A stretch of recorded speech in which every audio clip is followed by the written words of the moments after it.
రాజధాని అమరావతి నిర్మాణం పనుల పునఃప్రారంభ వేడుక కోసం మే 2న రానున్న ప్రధాని మోడీ అమరావతి పర్యటన షెడ్యూల్ ఖరారు చేస్తూ అధికారిక ప్రకటన విడుదలైంది.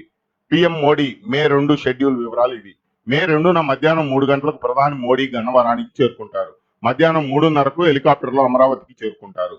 హెలిప్యాడ్ నుంచి సభావేదిక వరకు 1.2 కిలోమీటర్ల దూరం కాగా ఈ మార్గంలోనే 15 నిమిషాల పాటు ఆయన రోడ్ షో ద్వారా పెవిలియన్ చేరుకుంటారు.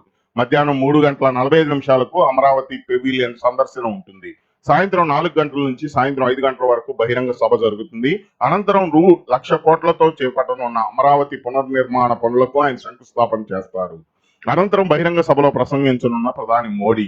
ఆ తర్వాత సాయంత్రం 5:20 తిరిగి ఢిల్లీకి బయలుదేరి వెళ్లనున్న ప్రధాని మోడీ. మరోవైపు ప్రధాని మోడీ అమరావతి పర్యటనపై సీఎం చంద్రబాబు నేడు ఉన్నత స్థాయి సమీక్ష నిర్వహించారు. ఈ సమావేశానికి cabinet sub committee, CS, DGP తదితరులు హాజరయ్యారు. ఈ సందర్భంగా అమరావతిలో ప్రధాని సభ నిర్వహణ, భద్రత తదితర అంశాలపై చర్చించారు.